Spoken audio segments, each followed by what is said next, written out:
Okay, today I wanted to talk to you about an issue revolving around one of our values, which is communication. And I see it all the time, especially in modern times where the digital age has taken over so much of our communication. And I'll see what happens is managers or other team members will communicate with one another via email.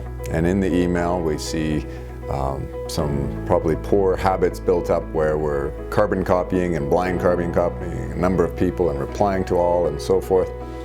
But I wanted to illustrate a point today regarding the difference between effectiveness and efficiency. And when it comes to communication, one of our 5 core values as a company, I think we always want to focus on effectiveness in favor of efficiency. And oftentimes, again, they're competing values. So email is very efficient.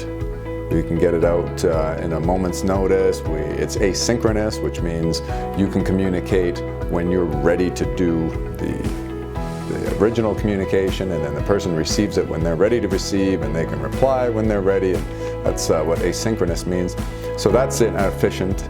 And also we can send it out to multiple people at once and so on. But in so many of those same ways, that's where the ineffectiveness lay.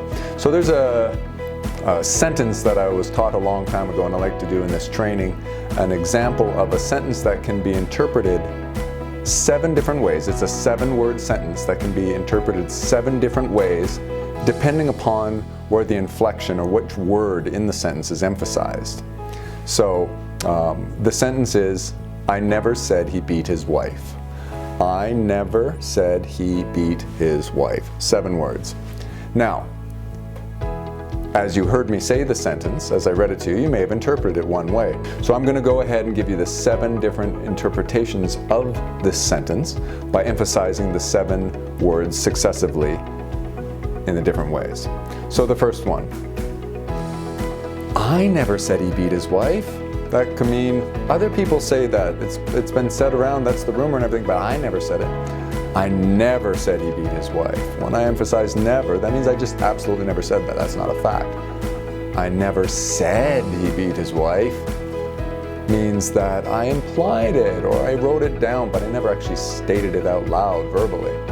I never said he beats his wife, which means other people may beat her. I said other people beat her, but I never said he beats her. I never said he beats his wife. That means that he verbally abuses her, he emotionally abuses her. I might have said he abuses her, but I didn't mean to say he beat her. I never said he beat his wife. That means he beats other people's wives. I never said he beat his wife, which might mean he beats his kids. He beats his girlfriends, but he doesn't beat his wife. So what this sentence is meant to illustrate is how ineffective written communication can be. Because if you receive a sentence like that, or many other sentences, and you put the emphasis on a different word, it can completely change the tone of the email, the tone of the written communication, the interpretation, and your response, and the defensiveness and everything. So again, the written communication is often very efficient and ineffective. So because verbal communication and face-to-face communication involves things like facial expression and gesticulation and body language and tonality and inflection and tone and volume and all those things. Those are all powerful forms of communication. And so when we eliminate those and just have the written word, we're left with a much lower level of communication. So if you have a very important thing that you need to communicate with someone else, there are more effective ways of doing it and less effective. And so let me give you, in order of effectiveness, from most effective to least effective, the forms of communication. And then you, when you're deciding upon how important a particular communique is, you can determine whether or not you're going to utilize one of the more effective ones.